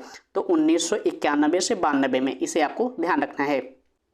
भारत की वर्तमान औद्योगिक नीति अधिक उन्मुख है किस ओर? ऑप्शन ए जो है अर्थव्यवस्था के अधिक नियमन की ओर, ठीक है, वैश्वीकरण की ओर, लोक क्षेत्र को बढ़ाने की ओर, उपरोक्त सभी को की ओर। भारत की जो वर्तमान औद्योगिक नीति है वो जो है वैश्वीकरण की ओर बढ़ावा दे रही है। ठीक है, भारत की वर्तमान औद्योगिक नीति का जो मुख्य उद्देश्य है उदारीकरण की प्रक्रिया को अधिक प्रभावी और तीव्र गति से प्राप्त करना है। ठीक है, ताकि भारतीय उद्योगों को वैश्वीकरण की ओर उन्मुख करके विश्व अर्थव्यवस्था के साथ एकीकरण किया जा सके। चलिए अगला सवाल देखते हैं। BIFR किससे संबंधित है? एक शब्दावली है जो पूछी गई है। तो आपका ऑप्शन क्या है? रुग्ण औद्योगिक इकाइयों के पुनर्निर्माण से संबंधित है। ठीक है, स्टॉक एक्सचेंज की क्रियाओं के नियंत्रण से संबंधित है, खाद्य नियंत्रण से संबंधित है, विदेशी व्यापार के नियंत्रण से संबंधित है। तो इसमें से इसका संबंध जो है रुग्ण औद्योगिक इकाइयों के पुनर्निर्माण से संबंधित है। ध्यान रखिएगा, ए ऑप्शन इसका सही होगा। चलिए इसके बारे में देख लेते हैं। रुग्ण औद्योगिक इकाइयों के पुनर्निर्माण के लिए जनवरी 1987 में एक सांविधिक संस्था औद्योगिक एवं वित्तीय पुनर्निर्माण बोर्ड, औद्योगिक एवं वित्तीय पुनर्निर्माण बोर्ड की स्थापना की गई है। इसे ही BIFR कहा जाता है। और इसकी स्थापना कब की गई है? 1987 में की गई है। आपको ध्यान रखना है, इसका उद्देश्य औद्योगिक कंपनियों की रुग्णता का निर्धारण करना है और उन्हें पुनर्जीवित करने में सहायता करना है, जो व्यवहार्य हो सकती है और दूसरों को बंद कर सकती है। 1 दिसंबर 2016 को सरकार ने BIFR को भंग कर दिया है। 1 दिसंबर 2016 को सरकार ने BIFR को भंग किया था, इसलिए सवाल पूछा गया था। ठीक है, चलिए अगला सवाल देखते हैं। भारत में नई औद्योगिक नीति की घोषणा का वर्ष क्या था? ठीक है, भारत में नई औद्योगिक नीति की घोषणा कब की गई थी? तो वर्ष 1991 में किया गया था। पीछे हमने आपको बताया है। भारत में नई औद्योगिक नीति की घोषणा कब की गई थी? तो 24 जुलाई 1991 को। एग्जैक्ट आपको ये ध्यान रखना है डेट भी, क्योंकि डेट भी पूछी गई है कई परीक्षाओं में। तो किसके द्वारा किया गया था? तो PV नरसिंह राव प्रधानमंत्री उस समय के थे, इनके द्वारा यह घोषणा की गई थी। और नई औद्योगिक नीति के अंतर्गत निम्नलिखित जो है कदम उठाए गए थे। इसके अंतर्गत जो है औद्योगिक लाइसेंसिंग को जो है सीमित किया गया था। एकाधिकार तथा प्रतिबंधात्मक जो व्यापार व्यवस्था थी उसको व्यवहारिक रूप प्रदान किया गया था। सार्वजनिक क्षेत्र की जो भूमिका थी वो धीरे धीरे कम की गई थी और निजी क्षेत्र को इसमें भागीदारी प्रदान की गई थी। विदेशी निवेश को जो है बढ़ाने की बात की गई थी। विदेशी प्रौद्योगिकी के संबंध में नीतिगत जो निर्णय थे इनकी घोषणा की गई थी। ठीक है,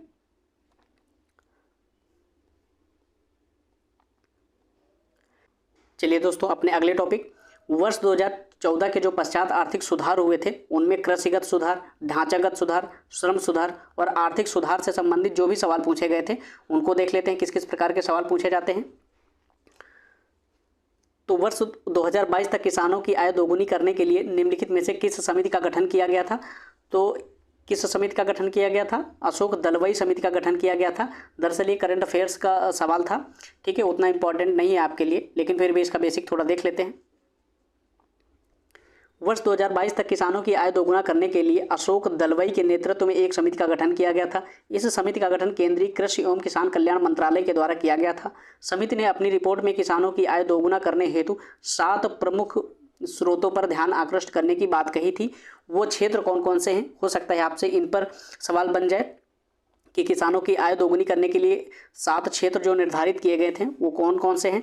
तो फसल उत्पादकता में सुधार किया जाना था, पशुधन उत्पादकता में सुधार करना था, संसाधन उपयोग में दक्षता लाना था, फसल गहनता में वृद्धि करना था, उच्च मूल्य वाली जो फसलें हैं उनकी ओर उनका विविधीकरण करना था, किसानों को मिलने वाले जो वास्तविक मूल्य में सुधार करना था, खेत से गैर कृषि व्यवसायों में बदलाव करना था। खेत से जो है गैर कृषि व्यवसायों में बदलाव करना था, जैसे खेती के अलावा पशुपालन भी करना था और मत्स्य पालन वगैरह, ऐसे बहुत सारे उद्योगों पर विचार करने की बात की गई थी। ठीक है, इनमें से किस आयोग ने किसानों के लिए न्यूनतम समर्थन मूल्य अनुशंसित करना अनिवार्य बनाया था?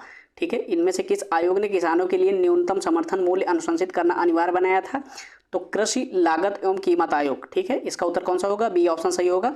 कृषि लागत एवं कीमत आयोग ने न्यूनतम समर्थन मूल्य को अनुशंसित करना अनिवार्य बनाया था। चलिए इसके बेसिक के बारे में देख लेते हैं थोड़ा सा। कृषि मूल्य आयोग की स्थापना 1965 में की गई थी। ध्यान रखिएगा, कृषि मूल्य आयोग की स्थापना कब की गई थी? तो 1965 में की गई थी। इसके प्रथम अध्यक्ष जो थे एमएल दांतेवाला थे। ठीक है, प्रथम अध्यक्ष कौन था? एमएल दांतेवाला थे। 1985 में इसका नाम बदलकर कृषि मूल्य एवं लागत आयोग कर दिया गया था। पहले इसका नाम क्या था? कृषि मूल्य आयोग था, लेकिन 1985 में इसका नाम बदल दिया गया था और कृषि मूल्य एवं लागत आयोग कर दिया गया था। वर्तमान में इसके अध्यक्ष कौन है? तो विजय पाल शर्मा है। ठीक है, CACP हर वर्ष फसलों की बुआई से पूर्व, ध्यान रखिएगा, फसलों की बुआई से पूर्व जो है उनके न्यूनतम समर्थन मूल्य को जारी करता है। MSP कितनी फसलों पर? 23 फसलों पर जारी किया जाता है। ठीक है, ध्यान रखिएगा, ये पूछा गया सवाल है। MSP 23 फसलों पर जारी किया जाता है। उनमें 22 फसलें हैं और एक क्या है? तो एक फसल किसकी है? वो गन्ने की है। ठीक है, चलिए अगला सवाल देखते हैं। कृषि विपणन की व्यवस्था में सुधार के लिए भारत सरकार द्वारा अपनाए गए 3 नीतिगत उपाय कौन से हैं? ठीक है, कृषि विपणन की व्यवस्था में सुधार करने के लिए भारत सरकार द्वारा 3 नीतिगत उपाय कौन से किए गए हैं? तो न्यूनतम समर्थन मूल्य जारी किया जाता है। ठीक है, बफर स्टॉक का रखरखाव किया जाता है, सार्वजनिक वितरण प्रणाली को मजबूत किया गया है।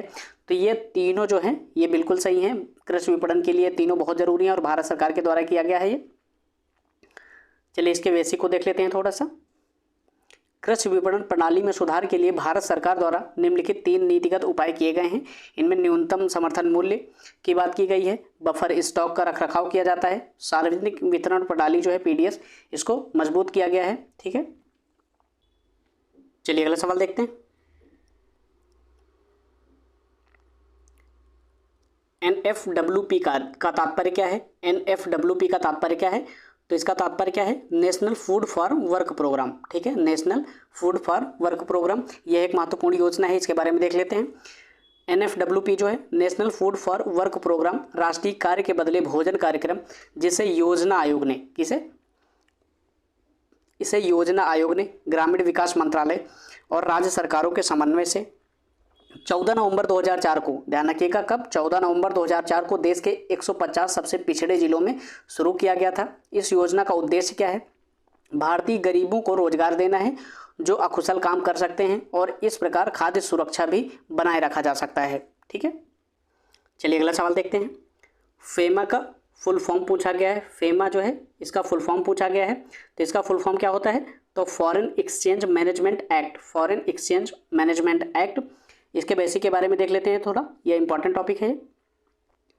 फेरा एक्ट जो है फॉरेन एक्सचेंज रेगुलेशन एक्ट 1973 में आया था। ठीक है, फेरा एक्ट कब आया था? तो फॉरेन एक्सचेंज रेगुलेशन एक्ट जो है 1973 में आया था, जिसको वर्ष 2000 में फेमा एक्ट में बदल दिया गया है। ठीक है, और इसका जो नाम क्या हो गया है? फॉरेन एक्सचेंज मैनेजमेंट एक्ट हो गया है।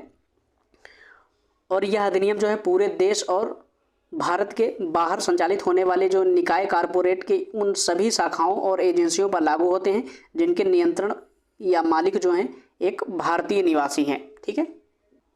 अधिक अन्न उपजाओ अभियान किस वर्ष प्रारंभ किया गया था? तो अधिक अन्न उपजाओ अभियान जो है किस वर्ष प्रारंभ किया गया था?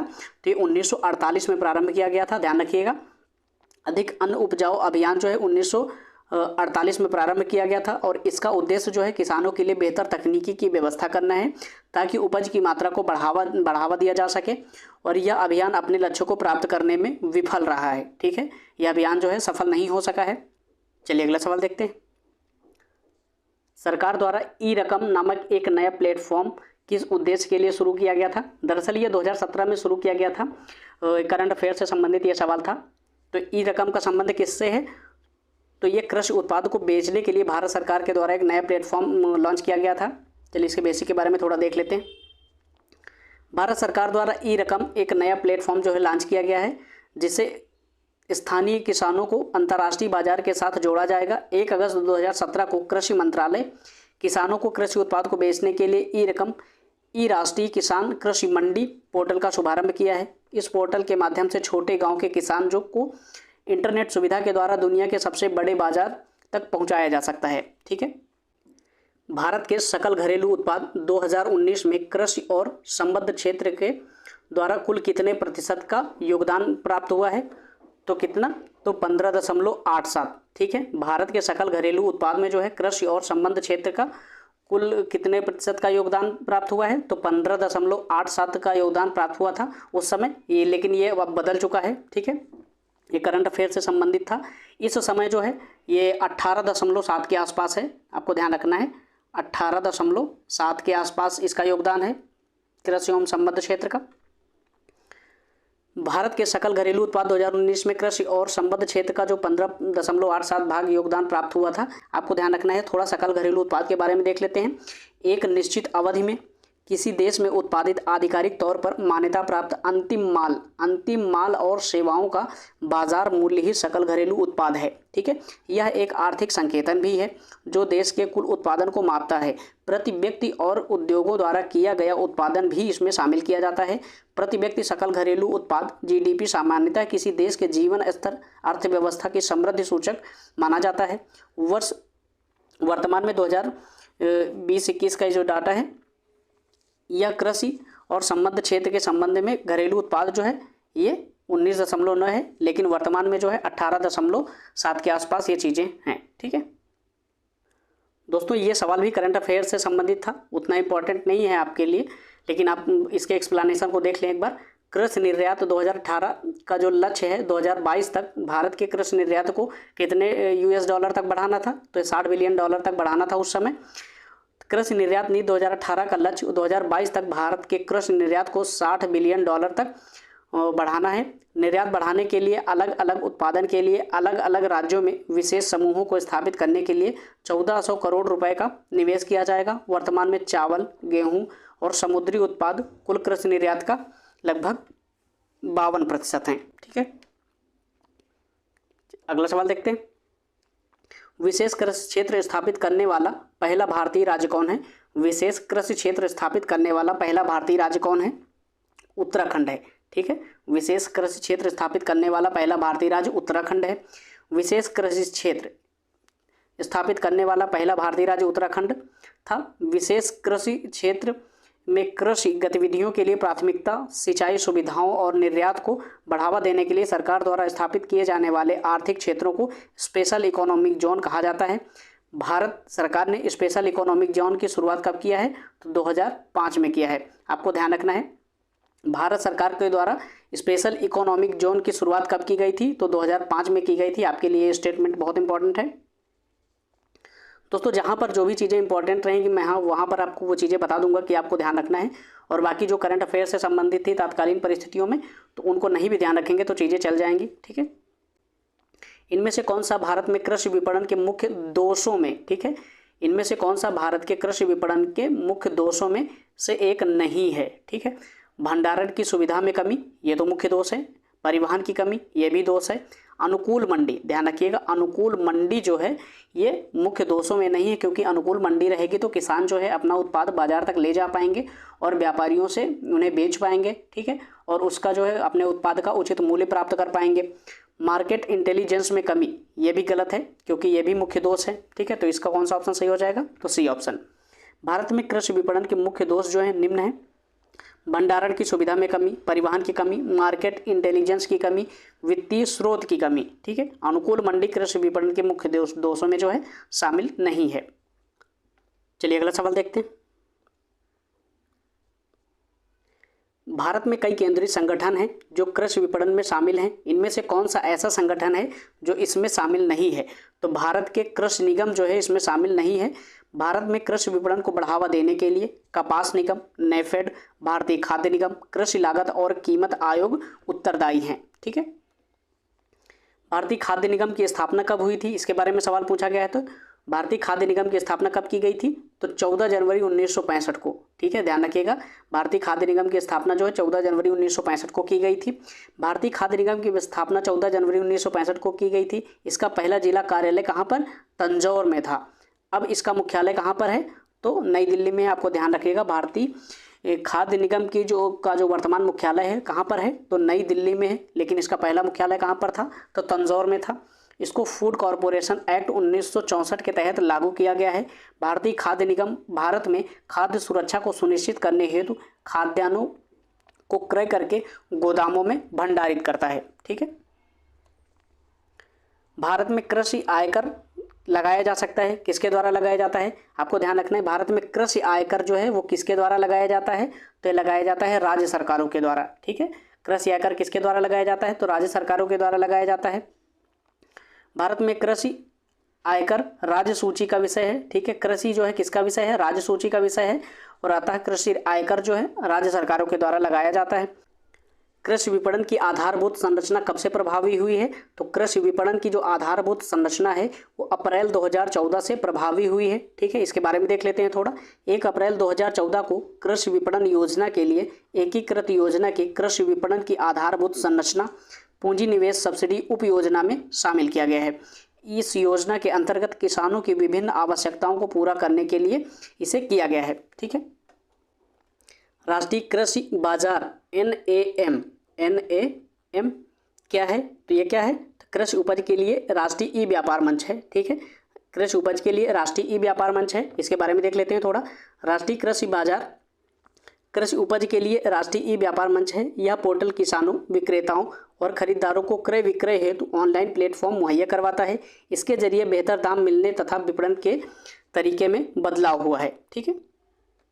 कृषि में नवाचार और उद्यमिता को बढ़ावा देने के उद्देश्य से भारत सरकार स्टार्टअप और उन्हें संभावित निवेशकों से जुड़ने में सक्षम बनाने के लिए एक नया जो है कार्यक्रम शुरुआत कर रही है, जिसकी उस कार्यक्रम का नाम क्या है, उस कार्यक्रम का नाम है एग्री उड़ान, ठीक है, ध्यान रखिएगा। चलिए इसके बारे में थोड़ा देख लेते हैं।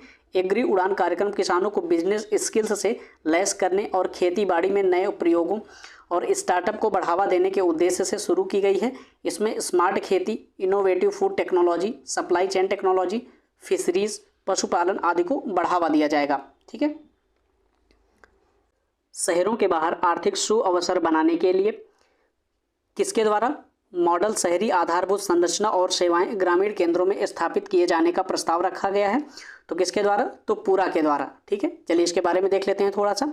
शहरों के बाहर आर्थिक सुअवसर बनाने के लिए पूरा provision of urban amenities of rural areas, ठीक है। फुल फॉर्म क्या है इसका, provision of urban amenities of rural areas model शहरी आधारभूत संरचना और सेवाएं ग्रामीण केंद्रों में स्थापित करने का प्रस्ताव रखता है। इस अवधारणा को भारत के पूर्व राष्ट्रपति APJ अब्दुल कलाम ने वर्ष 2003 में प्रस्तुत किया था। किसके द्वारा प्रस्तुत किया गया था, तो APJ अब्दुल कलाम के द्वारा, ठीक है। सर्वप्रथम इसे केरल के 2 जिलों में वर्ष 2004 से 7 के दौरान 3 वर्षों में पायलट प्रोजेक्ट के तौर पर लागू किया गया था, ठीक है। कायाकल्प और शहरी परिवर्तन के लिए अटल मिशन अमृत किस मंत्रालय के अधीन है? कायाकल्प और शहरी परिवर्तन के लिए जो अटल मिशन है, अमृत मिशन, किस मंत्रालय के अधीन है? तो वो आवास और शहरी मामलों के मंत्रालय के अधीन है, ठीक है। कायाकल्प और शहरी परिवर्तन के लिए अटल मिशन आवास और शहरी मामलों के अंतर्गत आते हैं। इस योजना को जून 2015 में प्रधानमंत्री नरेंद्र मोदी के द्वारा शुरू किया गया था। रोजगार के अवसरों में कमी की सबसे सही व्याख्या क्या है? रोजगार के अवसरों में कमी की सबसे सही व्याख्या क्या है? श्रमिक जितना काम करने में सक्षम है उससे कम काम कर रहे हैं। ठीक है, श्रमिक जितना काम करने में सक्षम है उससे कम काम कर रहे हैं। चलिए इसके बारे में थोड़ा देख लेते हैं बेसिक्स इसका। भारत के युवाओं में रोजगार संकट हमेशा से विशाल मुश्किलों से भरा रहा है। भारत में हर महीने लाखों लोग बेरोजगार कर्मचारियों की संख्या में शामिल हो रहे हैं। वर्तमान विकास मॉडल एक निजी निवेश के आधार पर बनाया गया है, वह रोजगार के निर्वाह में असमर्थ है। ठीक है, कोएन कॉम्पियर इक्विटी स्टडीज तथा भारत अपवर्जन रिपोर्ट के अनुसार पिछले 5 वर्षों में 60 लाख नौकरियों की तुलना में केवल 2.79 लाख नौकरियां ही 2004 से 10 तक अवधि में पाई गई हैं। बेरोजगार युवाओं की बढ़ती भीड़ कृषि में कोई भविष्य नहीं ढूंढ पा रहे हैं तथा भारत में बहुत कम ही ग्रामीण लोग जो हैं, ग्रामीण परिवार उपलब्ध हैं जो गैर कृषि कार्यों में संलग्न हैं। जो सामाजिक जातीय आर्थिक जनगणना के अनुसार अधिकांश ग्रामीण परिवार लगभग 55% के पास कृषि के लिए कोई भूमि नहीं है। उन्हें विशेष तौर पर शारीरिक श्रम पर निर्भर रहना पड़ता है। इनमें से अधिकांश प्रवासियों के रूप में अपने घर से दूर जाकर कठिन परिश्रम करते हैं और फिर उनके काम के अनुसार लाभ प्राप्त नहीं होता है। ठीक है, चलिए अगली योजना के बारे में देख लेते हैं। प्रधानमंत्री महिला सशक्तिकरण योजना के अंतर्गत महिला शक्ति केंद्र को निम्नलिखित में से किस अवधि के दौरान कार्यान्वयन के लिए अनुमोदित किया गया है? तो किस अवधि के लिए? 17-18 के लिए इसको अनुमोदित किया गया था। ये करंट अफेयर से संबंधित सवाल था। ठीक है, प्रधानमंत्री महिला सशक्तिकरण योजना के अंतर्गत महिला शक्ति केंद्र को 2017 से 18 के दौरान क्रियान्वित करने के लिए अनुमोदित किया गया था। यह योजना महिला एवं बाल विकास मंत्रालय भारत सरकार के द्वारा संचालित की जा रही है। ठीक है, आपको ध्यान रखना है, यह योजना महिला एवं बाल विकास मंत्रालय भारत सरकार के द्वारा संचालित की जा रही है। ठीक है, अगला सवाल भी दोस्तों करंट अफेयर से संबंधित था, ये आपके लिए उतना इंपॉर्टेंट नहीं है। ठीक है, प्रधानमंत्री किसान योजना के अनुसार 31 जुलाई 2019 को संशोधित नई केंद्र सरकार की जो पहली कैबिनेट है में यह निर्णय लिया गया है। कौन सा? तो सभी किसानों को प्रतिवर्ष जो है 6,000 रुपये की राशि दी जाएगी। ये 3 किस्तों में दी जाएगी, 2-2 हज़ार रुपये के रूप में। ठीक है, प्रधानमंत्री किसान योजना के अंतर्गत वर्ष 2019 में संशोधित नई केंद्र सरकार की पहली कैबिनेट में की बैठक में यह फैसला लिया गया है कि सभी किसानों को 6,000 रुपये 3 बार किस्तों में प्रदान करने का फैसला लिया गया है। एक अन्य फैसले में प्रधानमंत्री किसान पेंशन योजना को भी मंजूरी दे दी गई है, जिसके तहत छोटे और सीमांत किसानों को 60 वर्ष की आयु प्राप्त करने पर प्रति माह 3,000 रुपये न्यूनतम पेंशन भी मिलेगी। ठीक है, किस योजना के तहत? तो प्रधानमंत्री किसान पेंशन योजना के तहत कितनी राशि? 3,000 रुपये 60 वर्ष की आयु प्राप्त करने पर। चलिए दोस्तों देख लेते हैं जीएसटी से संबंधित जो महत्वपूर्ण सवाल पूछे गए हैं, क्योंकि इसके बेसिक से एक आधा सवाल पूछ लिया जाता है। वस्तु एवं सेवा कर जो है भारत में 1 जुलाई 2017, ठीक है, वस्तु एवं सेवा कर भारत में 1 जुलाई 2017 को पेश किया गया था। ठीक है, इसके बारे में देख लेते हैं। वस्तु एवं सेवा कर अर्थात GST goods and service tax एक अप्रत्यक्ष कर है। आपको ध्यान रखना है, जीएसटी एक अप्रत्यक्ष कर है। इसे भारत में 101वें संविधान संशोधन अधिनियम के तहत 1 जुलाई 2017 को लागू किया गया था। वस्तु एवं सेवा कर को कितने भागों में बांटा गया है? तो 3 में, सेंट्रल, स्टेट और इंटर स्टेट। चलिए अगला सवाल देखते हैं। वस्तु एवं सेवा कर जीएसटी को कितने घटकों में विभाजित किया गया है? तो अभी हमने आपको बताया है, तो कितने घटकों में? तो 3 घटकों में विभाजित किया गया है।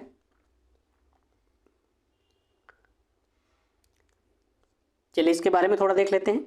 जीएसटी एक अप्रत्यक्ष कर व्यवस्था है जिसे भारत में 1 जुलाई 2017 को लागू किया गया था। जीएसटी को निम्नलिखित 3 घटकों में विभाजित किया गया है और ये घटक कौन कौन से हैं? सीजीएसटी, एसजीएसटी और आईजीएसटी। सीजीएसटी के तहत जो है केंद्र सरकार द्वारा राजस्व एकत्रित किया जाता है। एसजीएसटी के तहत जो है राज्य में बिक्री के लिए राज्य सरकारों द्वारा राजस्व को एकत्रित किया जाता है। और आईजीएसटी के अंतर्गत जो है अंतर्राज्यीय बिक्री के लिए केंद्र सरकार द्वारा राजस्व एकत्र किया जाता है और राज्यों को इसमें वितरित किया जाता है। ठीक है, वर्तमान में वस्तु एवं सेवा कर गुड्स एंड सर्विसेज टैक्स नामक नई कर व्यवस्था के लिए उच्चतम प्रतिशत स्लैब कितना है? तो कितना है? तो 28% है। ठीक है, चलिए इसके बारे में थोड़ा बेसिक देख लेते हैं। भारत में GST goods and services tax 1 जुलाई 2017 को लागू किया गया। जीएसटी के लिए 122वां संविधान संशोधन बिल 2014 में संसद में पारित किया गया था तथा 101वें संविधान संशोधन अधिनियम के तहत भारत में इसे लागू किया गया है। यह एक प्रकार का अप्रत्यक्ष कर है। इसको लागू करने का सुझाव विजय केलकर समिति, ध्यान रखिएगा, इसको लागू करने का सुझाव किसके द्वारा दिया गया था? तो विजय केलकर समिति के द्वारा दिया गया था। इसका मुख्यालय कहाँ पर है? जीएसटी का मुख्यालय कहाँ पर है? तो ये नई दिल्ली में है, ठीक है। तथा इसके ब्रांड एम्बेसडर जो है अमिताभ बच्चन जी हैं। यह भारतीय संविधान के अनुच्छेद 279A, यह जो है भारतीय संविधान के अनुच्छेद 279A में है। इसका अध्यक्ष वित्त मंत्री होता है, ठीक है। जीएसटी का अध्यक्ष कौन होता है? तो ये इसका अध्यक्ष जो होता है वित्त मंत्री होता है। जीएसटी पंजीकरण में कुल 15 डिजिट है होता है। इसमें से 5 प्रकार की जो स्लैब है 0%, 5%, 12%, 18% और 28%। वर्तमान में वस्तु एवं सेवा कर की जो 28% की स्लैब है वह सबसे उच्चतम है। भारत में किस राज्य द्वारा सर्वप्रथम जीएसटी की पुष्टि की गई है? तो असम राज्य के द्वारा किया गया था। जीएसटी अर्थात वस्तु एवं सेवा कर एक अप्रत्यक्ष कर प्रणाली है। इसकी सर्वप्रथम पुष्टि जो है असम राज्य ने की थी। भारत में जीएसटी लागू करने का सुझाव विजय केलकर समिति, आपको ध्यान रखना है, भारत में विजय केलकर समिति के सुझाव पर जीएसटी को लागू किया गया था तथा संविधान के अनुच्छेद 279A के तहत जीएसटी परिषद का गठन किया गया है। आपसे पूछा जाएगा कि जीएसटी परिषद का गठन संविधान के किस अनुच्छेद के तहत किया जाता है? तो अनुच्छेद 279A के तहत, ठीक है। जीएसटी की कुल 5 दरें निर्धारित की गई हैं जो कि 0%, 5%, 12%, 18% और 28% है। इसमें 28% वाला जो स्लैब है उच्चतम है तथा जीएसटी की कुल 3 प्रकार की हैं। जीएसटी को यानी कि 3 भागों में बांटा गया है, सीजीएसटी, एसजीएसटी और आईजीएसटी। केंद्रीय वित्त मंत्रालय ने किसे 19 फरवरी 2016 के जीएसटी पर बनी राज्यों के वित्त मंत्रियों के जो अधिकार प्राप्त समिति है उसका अध्यक्ष नियुक्त किया गया था? तो किसे नियुक्त किया गया था? तो ये अमित मित्रा को, ठीक, अमित मित्रा को नियुक्त किया गया था। ये करंट अफेयर से संबंधित है, ये उतना इंपॉर्टेंट नहीं है आपके लिए। 19 फरवरी 2016 को केंद्रीय वित्त मंत्रालय ने पश्चिम बंगाल के वित्त मंत्री अमित मित्रा को वस्तु एवं सेवा कर पर बनी राज्यों के वित्त मंत्रियों के अधिकार प्राप्त जो समिति है उसका अध्यक्ष नियुक्त किया गया है। यह परंपरा रही है कि विपक्ष के राज्य के वित्त मंत्रियों की अधिकार प्राप्त समिति का अध्यक्ष बनाया जाता है, ठीक है। दोस्तों यहाँ पर हमने महत्वपूर्ण जो एमसीक्यू हैं इकोनॉमी से संबंधित उनको कवर कर लिया है। निश्चित तौर पर ये आपकी परीक्षा के लिहाज से ज़रूरी हैं। आपको कई सारे सवाल आपको यहाँ से मिलने वाले हैं, ठीक है दोस्तों। फिर मिलते हैं नेक्स्ट वीडियो में, तब तक के लिए अपना ख्याल रखिएगा, स्वस्थ रहिए और पढ़ाई करते रहिए। दोस्तों चलते चलते आपसे छोटी सी रिक्वेस्ट है, यदि आपको हमारा प्रयास पसंद आए तो आप प्लीज़ वीडियो को लाइक कर लेना, चैनल को सब्सक्राइब कर लेना और बेल आइकॉन को ऑन कर लेना, जिससे कि आपको जो भी वीडियो इंपॉर्टेंट अपलोड हो आप सभी उसे समय रहते उसे देख पाएँ, ठीक है, और उसका रिविज़न कर पाएँ, ठीक है दोस्तों। फिर मिलते हैं, तब तक के लिए धन्यवाद।